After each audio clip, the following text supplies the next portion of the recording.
बार शुक्राना। गुरु जी का जितना शुक्राना करें ना उतना ही कम है संगत जी। गुरु जी महाराज ने, जैसे आंटी ने बोला, उनके कितने सारे कष्ट काट दिए, कितनी बीमारियां गुरु जी ठीक कर रहे हैं। गुरु जी तो कहते हैं कि मैं तो तुम्हारा कल्याण करने ही आया हूँ, पर तुम लोग मुझे अभी समझ नहीं पाते हो। और गुरु जी महाराज, चाहे आप गद्दी लगाओ ना लगाओ, जिस घर में सत्संग होता है, जिस घर में सिमरन होता है, पाठ होता है, पूजा होती है, भगवान का नाम लिया जाता है, वहां तो परमात्मा खुद ही विराजमान हो जाते हैं। पर हमारे गुरु जी जब आते हैं ना तो इतनी खुशियां लेके आते हैं, इतनी खुशियां लेके आते हैं। जैसे आंटी ने कहा कि मेरी बेटी आई, हम समझ सकते हैं, मेरी बेटी भी यूएसए में रहती है। और जब वो पहली बार 4 साल के बाद आई थी तो मतलब हमारा बुरा हाल था।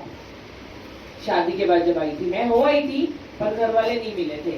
तो कहते हैं ना, बेटियां तो माओ की रानियां हैं। अब ये चिड़िया अगले हफ्ते उड़ जाएगी, ये चिड़िया फुर से उड़ जानियां हैं।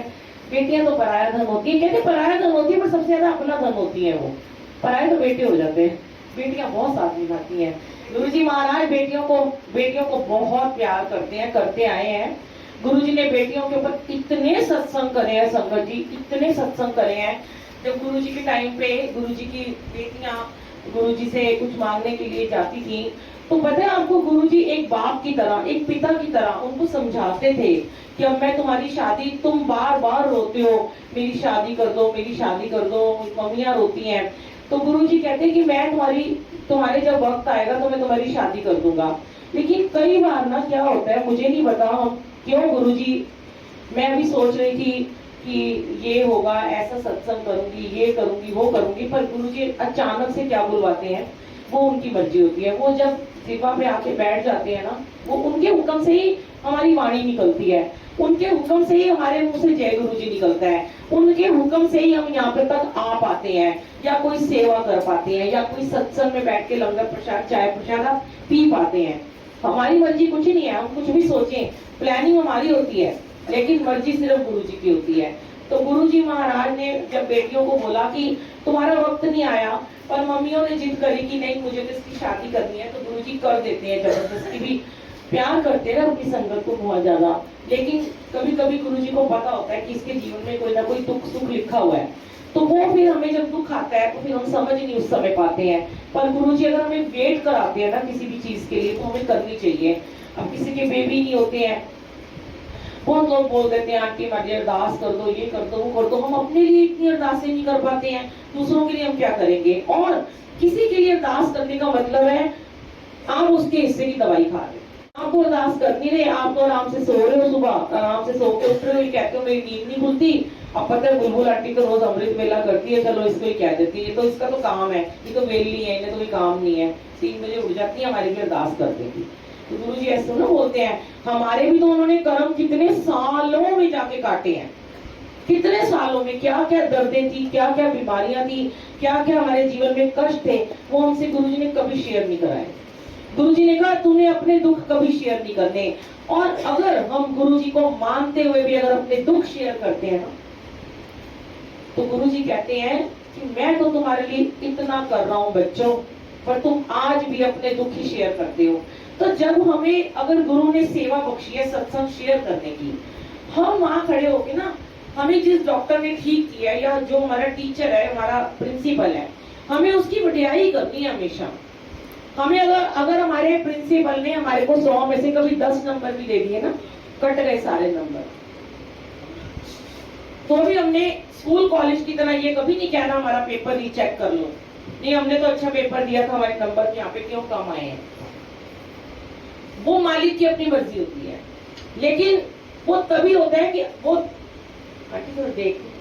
वो देखते हैं कि मैं आज इसके नंबर काट रहा हूँ या मैं इसको कष्ट दे रहा हूँ, तो ये कितना मेरे को अभी भी मेरे पे भरोसा करते हैं, कितना मेरे पे विश्वास करते हैं।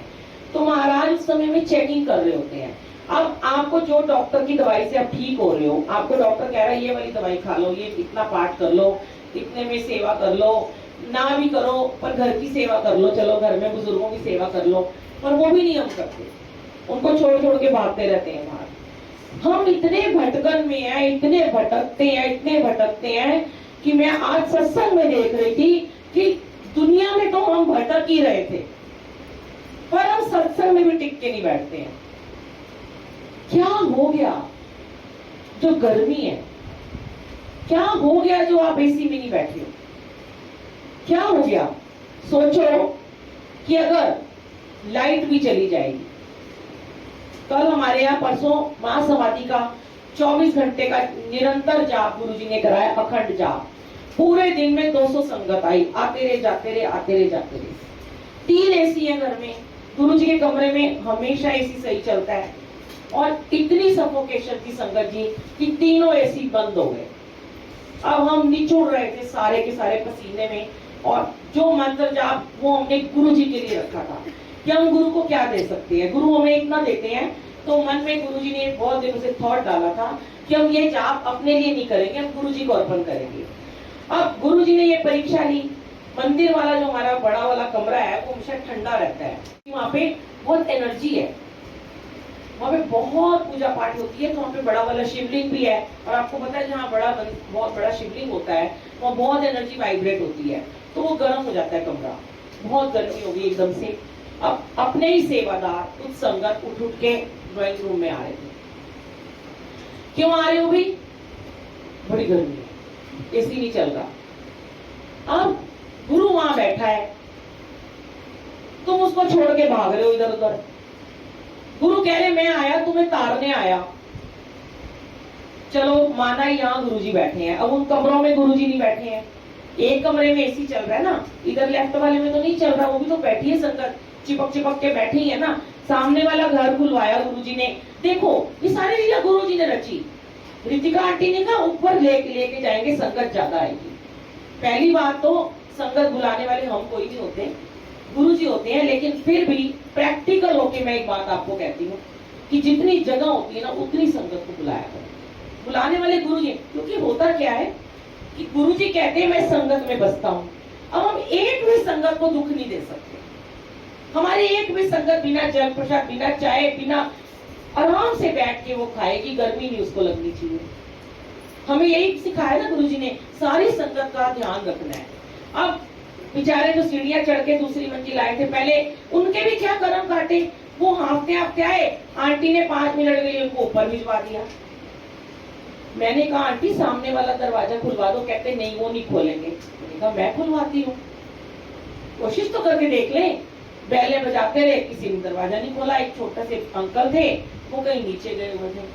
अब मन में मेरे लगातार आ रहा था वो बेचारे ऊपर पता नहीं कैसे बैठे होंगे, सामने होते तो सत्संग भी सुनाई देगा। फिर अचानक मैं यही खड़ी थी, वो लड़का आ गया, फटाफट मैंने उसको पकड़ लिया। मैंने कहा बेटा ये दरवाजा खोल दे जरा, संगत आएगी, तेरा घर तर जाएगा। बेचारा चुपचाप दरवाजा खोला, पता नहीं कहाँ चला गया अंदर वाले कमरे में। कहता बिठा लो।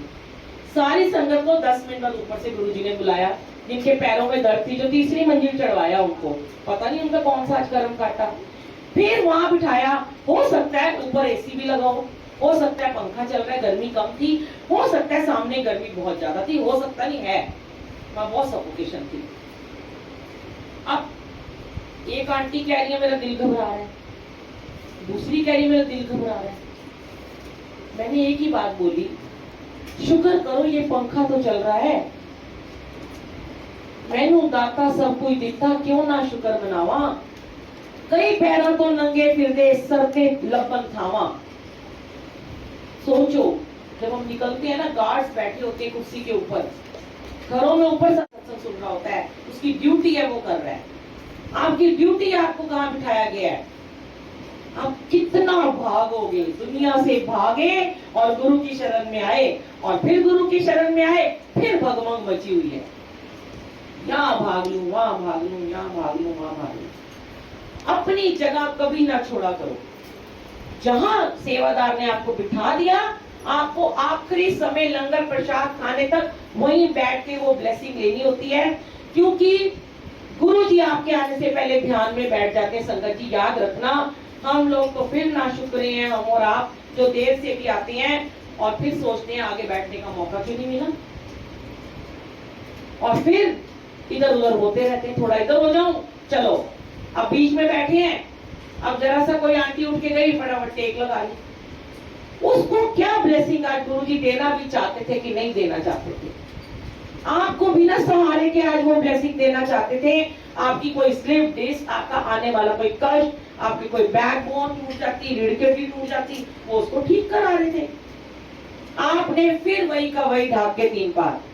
एक आंटी गई नहीं वॉशरूम तो लगा ली उसकी जगह पे आपने टेप। तो क्या हुआ? वो आंटी का तो अभी कष्ट कट ही नहीं रहा था, अब उसका कष्ट आपने और ज्यादा ले लिया।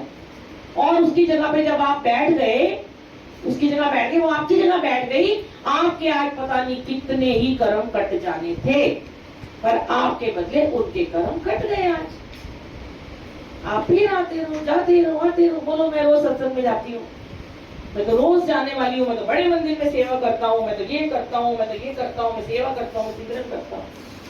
कर्म नहीं कटेंगे। गुरु जी ने, ये बच्चे हैं, ये छोटे छोटे बच्चे अंदर बिठाए थे। गुरु जी ने कहा इनको बाहर बिठाना है, ये बाहर बैठे।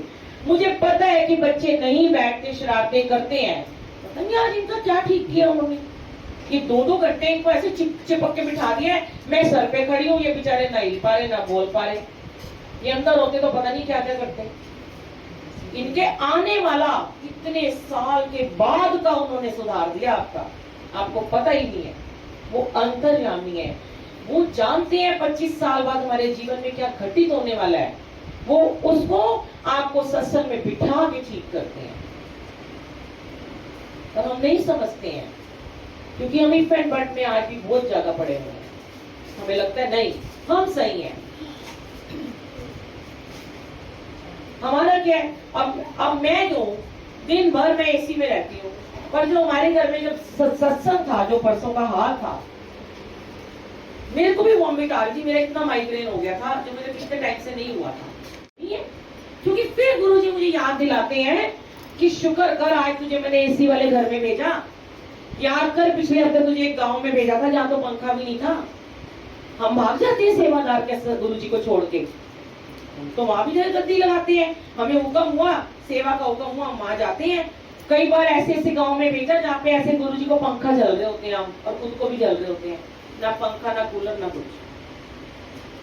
एक जगह गए थे गांव में, पता नहीं नाम भी याद नहीं है, शिव मंदिर में सत्संग था उनके। बहुत मक्खियां थी, बहुत ज्यादा गर्मी थी, चिपचिप वाला जून का महीना था। गुरुजी गद्दी लगाई, गुरुजी गद्दी, मक्खियां ही मक्खियां, मक्खियां ही मक्खियां। अब कोई बच्चा एक मोर पंख लेके आ गया, बहुत सारे। मैंने मुझे दे, कहता सजाने में कि नहीं ला मुझे दे। मैंने मोर पंख से गुरुजी की मक्खियां उड़ानी शुरू कर दी। मैं वही काम करती थी वहाँ, सेवादार बाकी सेवा करते रहे, पर वो मक्खियां भी तर रही थी उस दिन। इतनी जूने उनकी सुधर रही होंगी, गुरुजी गद्दी पे चिपकी हुई थी वो सारी, मुझे छोड़ना ही नहीं उनको चाहती थी। बहुत गर्मी थी, आज से 7-8 साल पुरानी बात है, पर इतनी गर्मी थी। अच्छा फिर मैं आपको बताती हूँ गुरुजी करते क्या है।